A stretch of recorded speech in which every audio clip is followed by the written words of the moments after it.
مکہ مکرمہ میں ایک عورت تھی، اس کو اپنے حسن پر بڑا ناز تھا۔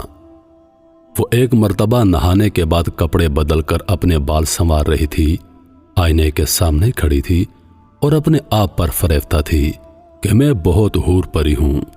خاوند کو جب دیکھا تو اس نے بڑے ناز نخرے سے بات کی، ہے کوئی مرد ایسا جو مجھے دیکھے اور میری تمنا کرے؟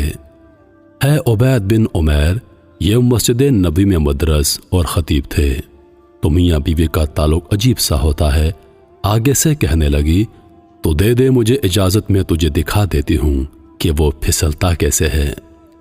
اس نے کہا ٹھیک ہے، میں اجازت دیتا ہوں۔ عورت کو اجازت مل گئی اور وہ نکلی، پھر مسجد کے دروازے پر آ کر کھڑی ہو گئی۔ اب جب عبید بن عمیر رحمۃ اللہ علیہ مسجد نبوی سے باہر نکلے تو عورت نے پہلے اس طریقے سے بات کہی جیسے کوئی مسئلہ پوچھنے کے لیے کھڑی ہو۔ عبید بن عمیر کھڑے ہو گئے۔ اس دوران اس نے اپنے چہرے سے نقاب کو ہٹا دیا۔ اس کا خیال یہ تھا جب وہ میرے حسن و جمال کو دیکھیں گے تو فریفتہ ہو جائیں گے۔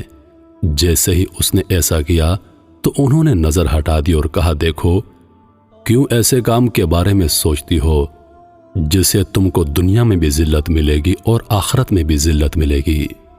اب یہ الفاظ ان کے منہ سے اتنے درد سے نکلے کہ وہ شرما گئی اور واپس آ گئی۔ شوہر نے پوچھا، کیا بنا؟ کیا مرد ہی نیک ہوتے ہیں؟ عورتیں نیک نہیں ہو سکتی؟ میں بھی نیک بنوں گی۔ اس کی زندگی بدل گئی۔ اس کے بعد وہ روز خاوند سے پوچھتی، عشاء کے وقت کہ تمہیں میری ضرورت ہے؟ اگر کہتا کہ ہاں تو وہ وقت خاوند کے ساتھ گزارتی، اور اگر وہ کہتا کہ نہیں تو جبہ پہن لیتی اور ساری رات مصلی پر عبادت کرتی۔ اس کا خاوند کہا کرتا، پتہ نہیں عبید بن عمیر نے ایک فقرہ بول کر میری بیوی کو نیک کیسے بنا دیا۔